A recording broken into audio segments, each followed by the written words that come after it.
Okay, I'm actually recording. Oh, this is happening now. Hello, and for the first time, welcome to my YouTube channel. I guess I should start off by introducing myself. My name is Kate. I am 18 years old, I live in England, and this is my Booktube channel. As you can tell from all the books behind me. I really like reading. Although I don't watch a huge amount of Booktube, I am someone who really loves books and loves talking about them, but I just needed somewhere else to do that rather than bothering all my friends with it, so I thought I'd make this channel. And I thought, what better way to start this channel than by doing the Booktube Newbie Tag, so that I can introduce myself, my reading habits, my reading style. So, I can't think of anything else to say about myself. I'm on a gap year currently. I will be a student of English literature next September, but with the current state of the world, and I'd already planned to take a gap year, studies resume next year, but not yet. I will start with the questions.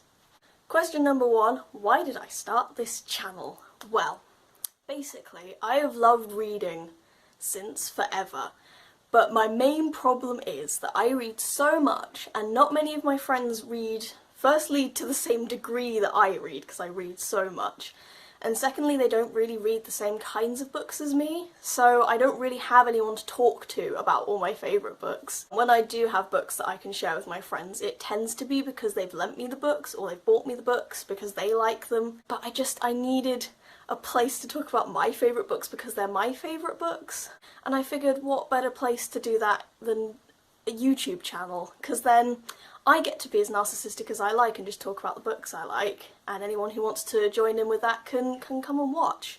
But generally I can just sit here and prattle on about all of these boys, and only people who want to have to watch. Question 2 is, what fun and unique things can you bring to Booktube? Now, I don't know about fun and unique, but I think because I am a big English lit nerd, I do have a fairly good idea of what makes a good book. And as much as I can enjoy some nice trashy rom-com as much as the next person, I do prefer to go for books that feel much more crafted, which is kind of unfortunate because I mostly read YA and that doesn't tend to be the most crafted sort of genre. But really I think it's the fact that I read a lot of YA. I tend to read fairly niche YA books. I'm not really in the whole sort of fandom books thing, although I do love Six of Crows, which I will definitely talk about at some point, but I think that's probably the most fandom-y book that I like. Oh, and Harry Potter, because I've got my friends up there on the wall. But I don't think I have anything really fun and unique to offer. It's more just, I'm doing this because I want to. It's not about what I can give to you, it's about what I can gain from doing this for myself, which is probably not the best policy, but you know, if people want to stick around for me and the books I read, that would be lovely. I'd enjoy that very much. That kind of leads into what am I most excited about with this new channel, which is the third question, and that is just having a place to talk about my books, because I tend to post a lot about books on my personal Instagram, but that's just me posting because I'm here like, oh, I have all these feelings about a book that I need to share, but no one's particularly bothered about hearing about it, and I very rarely end up in booky conversations with the people who follow me, so really I think this is going to benefit from me being able to make a book the title of a video and then immediately encourage all the people who've read that or who are thinking about reading it to come and watch it, so that they can join in a little conversation with me about this book that I love, or maybe don't love as much as I thought I would, that kind of thing. But I'm just so excited to have, hopefully, a little community of people who read similar things to me, or who have read some similar books to me, and that we can discuss it and talk about it and think about it, and it'll get me enthusiastic about reading, which I do sometimes struggle with. Fourth question, why do I love reading? Now, isn't that the question? The reason I love reading is it's just beautiful. Reading is the purest form of escapism. I don't really read non-fiction books at all. Reading non-fiction books feels very counter that mentality. But yeah, I have always loved reading until Accelerated Reader killed my love of reading, and then I resurrected it. Okay, question 5 is what book or series got me into reading? Right. This is an interesting question. Oh, I've changed the brightness. I want to do that. Never mind, we'll leave that be. It's fine. What book or series got me into reading? I will grab a prop for this. For me, it was the Mallory Towers series by Enid Blyton. So as I say, I have been reading since I was very, very little, and some of my earliest memories are my dad reading bedtime stories to me. But one of the favourite things that we ever read together was the Mallory Towers series by Enid Blyton, because it's just... it doesn't hold up particularly well now. It's a pretty sexist series, but it is just, you know, teenage girls going off to good old English boarding school and having midnight snacks and forming friendships and having enemies, and, you know, it's sort of quintessential British girl reading from the 50s, and I adored it. And I think that's probably my first memory of going, I love this, I adore this. Question number 6 is, what questions would you ask your favourite booktubers?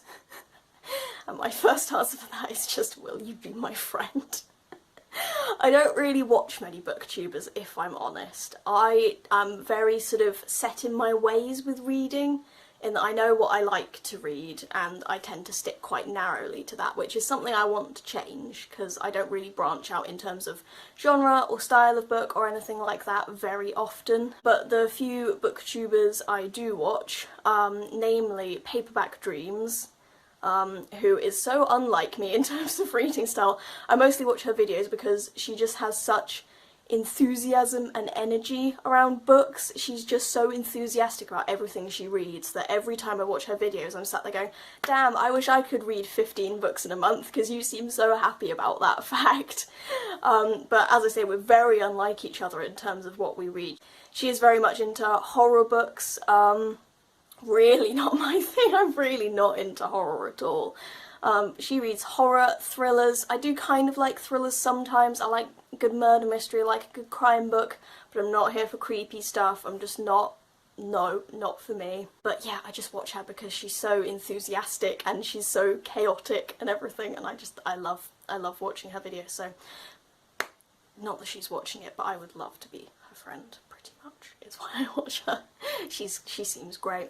Honestly, I expect I will end up watching more booktubers through starting my own channel, because booktubers tend to flock together, and I would love to make some bookish friends who I can talk about the books that we enjoy together. That would be really, really nice. So I am very open to making book friends. Please come here and love books with me. Question 7 is, what challenges do you think will be hardest to overcome with this channel? I don't really know, because I'm doing this for fun, really.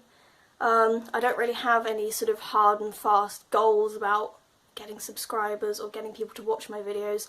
Really, I just want to do this so I can talk about my books. And so in that respect, I think the hardest thing to overcome is going to be making the books I read sound interesting. Because I just read them for me. I'm not reading them to review them. I don't sort of go into each book with an evaluatory and analysing mindset. I just read things for enjoyment, and then as I'm reading them form opinions. So yeah, I don't know how convincing I'm going to make as an actual reviewer, but I think it's just going to be about me being able to make content that is interesting about the books that I love, because I really like books and I want to be able to persuade more people to read the books that I like, so it would be kind of good if I could make them sound appealing. But yeah, I'm not too fussed about how hard it's going to be. I think the hardest thing to overcome is going to be me finding times to film videos where I don't get self-conscious about people being in the house to hear me. But, you know, that swings and roundabouts. I'll get used to it. Question number 8. When did I start reading? So, I'm going to give you a little bit of a timeline here. So, I have been able to read since I was about 2 years old. I have always been reading. It is my favourite thing. I read the most books of anyone in my primary school, but my love for reading took an absolute nosedive when I got into secondary school and I was introduced to this scheme called Accelerated Reader. Now I'm going to do a whole video about this at some point because I have a lot of thoughts and feelings about Accelerated Reader, and none of them are good. And I know it's a fairly common thing for schools to use, so I want to do a little bit of sort of debunking of why it is a terrible program. But that system essentially killed my love of reading for about 2-3 years, and I only read the books I had to so as not to get detention at school. But then the year after I left secondary school and joined sixth form, so 2 years ago now, I set myself the yearly challenge of reading 50 books in 1 year, which compared to some other people on Booktube really isn't that much of a feat. But for me, given I've been reading maybe 10 or 20 books a year and I'd hated every single one of them, the idea of reading 50 books, 50 entire books that were all because I wanted to read them, was exciting, and it got me going, right, I need to get into reading again because I've loved it for so long. I don't want to hate it anymore. And I very nearly managed it. I read 48 books that year. That was last year. And yes, this year I've set myself the same challenge. So far I have read 44 books this year, meaning I only need to read 6 more to meet my target, and we have 4 months left of the year, so I'm doing well with that one. But question number 9 is, where do you read? So I tend to read downstairs in my conservatory. We have a nice little sort of sunroom downstairs. It's not really a sunroom, that makes it sound really, really fancy. The south-facing wall of the house downstairs is just covered in windows, so it gets very, very warm and sunny during the day, which is absolutely ideal for sitting down there and reading a nice book. And I find it's nice and focused down there. If I try and read in my room, I tend to get distracted and I'll give up after a chapter or a couple of pages and I'll just end up on my laptop or on my phone again. But if I take myself downstairs, I've then got nice dedicated reading time, and I do just sit down and I will just read for hours and hours and hours at a time. And then question number 10, the final question, is what kind of books do I read? So, as I said, I mostly read YA, although I am at a point in my life where I'm starting to want to move away from it because I am 18. YA tends to be sort of younger teenagers, and I'm getting to a point where YA doesn't always cater to what I want to read about. I want to read about young adults, as in, you know, people still in school or sixth form or college, but I don't really care about reading about 13-year-olds having their first kisses and crushes and things anymore. I'm starting to think about branching beyond YA and starting to read some adult fiction or new adult fiction. I just read a lot of everything sort of in that genre. I disagree with it being a genre because I think YA is more an age category than a genre. You can get every genre that actually exists within YA, but that's a different argument. I tend to read a lot of things around mental health. I'm trying to read more diversely about gender and sexuality experience, about race and religion and things like that, to keep myself educated about modern things for modern teenagers. But generally I tend to go into Waterstones and whatever they've got on their nice little YA table. I'll have a look at that. I'll grab a couple of my favourite books to show you what my favourites are, because I will definitely end up talking about my favourite books at some point, probably end up reviewing them. The Apple Tart of Hope by Sarah Moore Fitzgerald is, I think, my favourite book of all time. I certainly can't think of a book that I love more than it. Words in Deep Blue by Kath Crowley is another one of my favourite books. This is a recent favourite that I discovered doing the Reading Rush Challenge 2020. Yes, No, Maybe So by Becky Albertalli and Aisha Said. Aisha Said, I think that's how you pronounce it. The winner of the Carnegie Medal a couple of years ago, Salt to the Sea by Ruta Sepetys. It is, oh, it's so much, but I love it. And a semi-definitive list of worst nightmares by Crystal Sutherland, which this gives me so many feelings every time I read it. I'm due for a reread of it. Most of my favourite books I read about once a year because I can't stay away from them much more than that. So, that is the end of the Booktube Newbie Tag questions. And so I have completed my first YouTube video. I guess I have to do the whole YouTube thing of please like this video if you liked it. Please do subscribe if you'd be interested in watching more of my content. I don't really have a planned upload schedule. I guess I'd probably aim for about once a week, but I'm on a gap year during a pandemic. I have a weird amount of stuff going on where some weeks I'm very busy and other weeks I'm like absolutely empty on my calendar, so I guess I'm just gonna see how it goes when it comes to making videos. But I hope you will stick around. I hope you're excited to hear me talk about books, and I will see you next time, okay? Thank you and goodbye. Good on me, I guess. I'm so warm. I'm so warm and sweaty. Talking to myself is stressful. My mum's home. She was out on a dog walk. I felt like I could film this while she was out. It's fine. Oh, I'm so warm. My fault for wearing a sweater, of course.